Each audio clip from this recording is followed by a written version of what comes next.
Okay, so let's look at silver linings for TSM here. The rounds they won weren't at least pistol rounds. You know, if you come into a half with 3 rounds beside you and they were the first 2, let's say you pick up and then, you know, maybe the other team gets the other one, but then you bring it back in the 4th. That's a nice benefit. They won in some of the gun rounds. They were having, you know, some really good success towards A on their initial hits. They seem to have been thrown off by some of the retakes coming in because they didn't go back to that sort of defaulted A hit that they were bringing out, which was really, really diligent. But for the Sentinels, I've got to say, their individuals have been so clutch. These retakes have been so on point. For TSM, it's time to turn up, though. Let's see if they can deliver on the way back through here, because, again, TSM, we know they can pull off comebacks. We know once the economy goes in their favor, they are so well handled at these sort of games, so they're probably not out of it yet, but it's going to be a tough one. And honestly, if you're TSM, did you really want to have to do another comeback? Oh, man, I don't know if TSM has this one, though. Yesterday, they were able to turn it on. They were able to take advantage of the range that Haven gives you. And, of course, we saw some excellent individual retakes coming in. But now you're going up against a different beast. I feel like Sentinels are all hitting their shots right now, even when they're on low buys. You see what ZAM was able to do with his Spectre at this point. This is going to be a very, very dangerous second half. Can TSM pull off magic in back-to-back days? If they do, I will go ahead and hand them the crown already and just say, you guys are the best team in Valorant in North America. You got the best mental game. You're able to bounce back regardless of how much is stacked against you. But this is a fantastic start. Sentinels now looking like they could be at 1-0. We have a small disconnect, so we're just waiting on players to get back in this game, but we will be keeping it up and running. Chat, let us know what you think about the matchup so far. I saw a lot of the Iron players saying that it was a wasted ult in the chat. Thank you for calling them out, Gold 2s.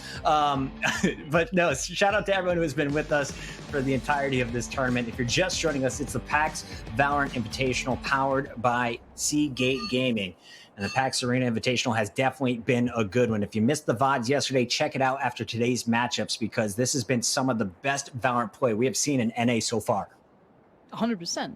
Okay, so you asked Chap something. I want to ask them, how does TSM win this? What are their win conditions? Is it that you need Wardell to go off every single time? You tell me what they need right now, because honestly, Sentinels are showing a great deal. But again, you know, attack and defense, let's kind of keep it in mind. Let's not kind of get too ahead of ourselves just yet. But I'd love to know what you guys think is maybe the turnaround clause for TSM on this one, because 3 rounds it's pretty brutal. But for now, it's attack time for the Sentinels, and we've seen some interesting plays from them, but they've got to really muster it all together here, and it looked like an early feint towards B, but still going to sweep through the map, head on those rotations, and dapr, well, we saw what happened on the previous pistol. If he's on point with this ghost, that's dangerous. That's surgical precision. But now I've said it, he'll probably, you know, miss the whole clip. And keep your eyes on hazed on this defense. Yesterday, he had such a good job of working on this agent. Normally plays the Sage on other maps. Today, he's going to be stacked up at B, at least to start with Cutler.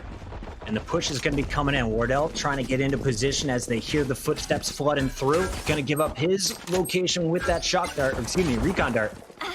And the cameras are going to spot too. So very slow round, but the attack is coming flowing. Zik finds the first headshot. Down goes the back. You have the site wide open. 3 dead already. Drone trying to call back in this one. We got Subroza holding. But do they know? Dapr's around the corner. Nope. This is definitely going to be a 10-3 start here. What a job by the weakened attackers. You can still pull this off, but it is going to be so tough for Drone, who's on 63 HP. Yeah, and dapr's buying time. Look at the way he's fallen back towards middle. It's going to cost Drone even more opportunities. Quickly picks it up. That's good. There's just not much time left on this. He's got to go so quick. And Drone's been pretty clutch, but the speed in which he has to do this has to be so on point. Zombs just denies it. The double face at the end. And I love that mid take, but god damn, this is looking scary now. You know, if you wanted to come back, everyone's gonna say, yep, that pistol round's the one to follow.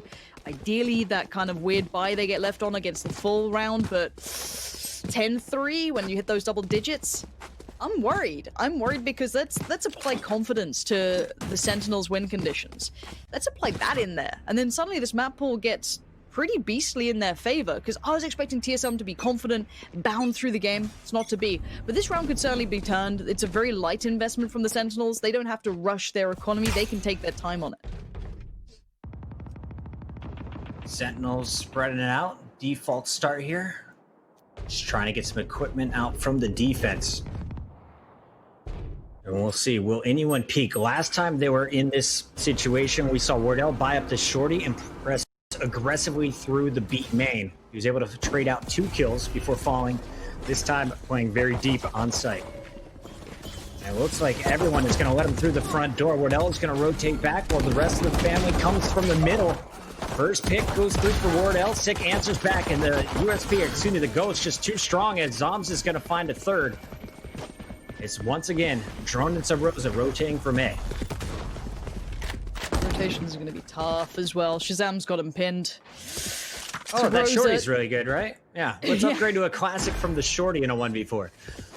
Right, and I know you were looking at the statistics. Now, obviously, we know this is a good map for Sentinels, but could you give us some context real quick on TSM? Because I know this isn't a bad map for them either. I'm pretty sure this is a pretty decent map for them. If you get the time to have a little look on that, maybe win % on this map on average, that'd be great. I'm pretty certain this is a very good map. If you're looking at the numbers, I mean, TSM is great at everything. They're 20-2 on Haven, 11-1 on Split, 19-4 on Ascent compared to their 6-6 on Bind. So they still have an 83% game win rate on this map coming in. But on the other side, it's 91%. Sentinels have only lost it 1 time since they formed. Now, the one thing I want to bring in, and again, these are all just small things I'm trying to keep in mind. We have seen Sentinels struggle to close out games. We saw them discussing sometimes to get too ahead of themselves. I think they're keeping themselves in check in this game for now. You know, 11-3, they haven't gone sloppy. They haven't got ahead of themselves. They're kind of keeping everything in check. And a game like this, obviously when you know your opponents can snowball so well like TSM can, you have to do that. So I like the way Sentinels are approaching this. They're being very meticulous and careful. Now, this is the round where TSM could get one back in, and what a cheeky win this would be if the Sentinels got it to get to map point. But the buy is substantially better with TSM here. Absolutely. 2 Bulldogs, and of course the Ares on Sinatraa. Going up against TSM's full buy, Wardell. Well, he's down to 16 HP, not the start you want. And of course, a Sageless composition, that's what he's going to have for the rest of it. Will he be able to get the first pick, though? Here comes the flood. Wardell is going to get pushed back to the corner, but doesn't fall quite yet. Hazed, he's going to go down, though, and now Wardell is going to get dropped. Subroza and Drone, how many times in a row? The last 2, I feel like you should just 5-stack B at this point. It is getting rough. This time, they have weapons, though, and we know what they're capable of. Full kit left here for Drone. He is going to be 2 kills away from popping an ultimate. Subroza, well, he's going to be scouted by that Drone, and now he is going to be in trouble. Gun down, Drone in a 1v5, able to get the first, but that could be it. All right, Drone. Good luck, bud. This is the icing on the cake for Sentinels. He's doing what he... 6 HP, it's done. This is the, put a fork in it. This one's done. 12-3. They won the round. That was always going to be... That would have been just, that's a cheeky one. That's the one you're happy with if you get it, maybe. You don't expect to win that one. The favor sits on the other side. But this is a big statement. I think we were waiting to see, okay, well, we've seen Sentinels on the rise recently, and I think that's something that, if you guys listen to podcasts, keep up to date with a lot of, content out there, people have all been noticing, okay, Sentinels, they're looking so much better. Now, does that translate into the immediate tournament results? We're not sure yet, but this is a big statement for them. Yes, this map is a good map for them, but it's also a good map for TSM, and it's not enough of a differential to have a 12-3 standing as it is right now. So we'll see what happens down the line. For now, Hazed is in all kind of danger, and Sinatraa wants to pressure that problem.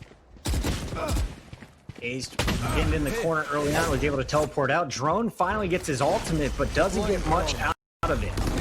So defense, again, in a very tricky situation. Sinatraa, he uses Recon Dart. He's used his whole kit through the middle of the map. And the Sentinels look like they may finally make their way towards the A site. Just Subroza, last man standing here as everyone else is stacked up over on B, but he's got the right weapon for it. It's the Judge, finds one, does get a second before Sick is able to clean it up. And Sick, we mentioned his strength yesterday, so strong as a Sage player, playing aggressive through the group stages. Had a little bit of an off performance, but the man is back on the attack. Wardell from above with the Guardian. He is going to be just the first one to go down. 3 more going to try and push through, and they know exactly where the defenders are positioned. ShahZaM towards Drone, Sick towards Cutler, and Hazed falls, and there it is. What a commanding scoreline, 13-3 bucket. That is a statement and a half. That's ridiculous. That scoreline, you don't get to do that against TSM, but apparently the Sentinels do now. All right, so Lauren, I've got stats here, and I want to give a big shout out to Jasher, our stats wizard, who put all this together, and of course the Spike.gg, who put it together for us coming into the event. They've only